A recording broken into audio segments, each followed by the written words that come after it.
The main point of the article is concentrated at the end.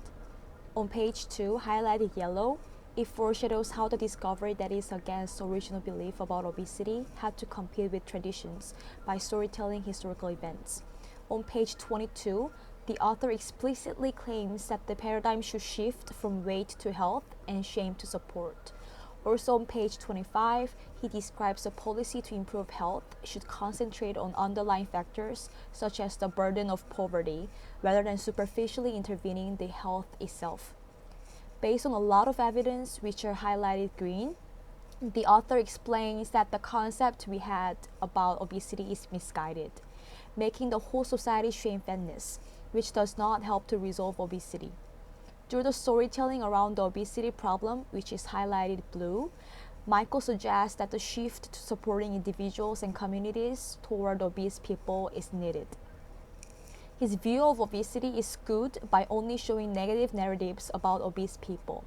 The quotation he used throughout the article, which is highlighted blue, is all about how overweight people were mistreated and made fun of being fat. Furthermore, he denied the negative effect of obesity on health, whereas so many studies insist obesity increases the risk of illness.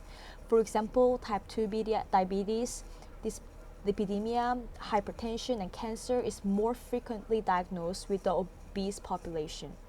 However, the author claims that the research is misguided without providing solid scientific research. The red underline shows the strong use of language. He explicitly expresses an aggressive attitude to the status quo by using words like myopia, shitty mood, and fucking diet. While the article shows an essential reality about body shaming and negative stigma toward the obese population, yet it does not reflect the truth about the risks of obesity by showing skewed attitude and providing partial research. I had the experience of being obese.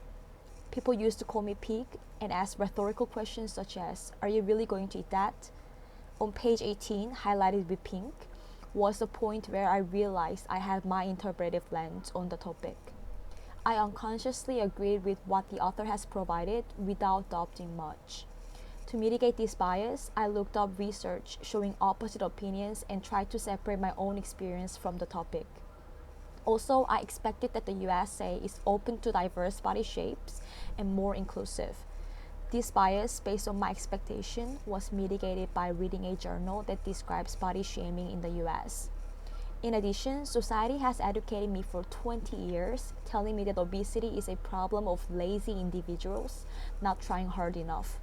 Therefore, it was uncomfortable to accept the author's claim that the negative stigma is wrong and should be addressed.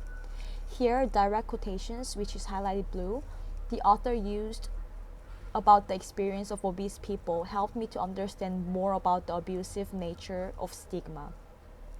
The context of the article is the societal atmosphere we are living in right now. Our society is mistreating the obese population, assuming shaming would help them to lose weight.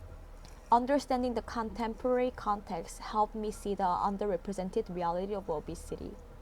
I have never thought about how society treats obese people in an abusive way, and thinking about the context that underlies this article changed my interpretation of obesity, from individual failure to societal failure of psychological support and providing proper medical care.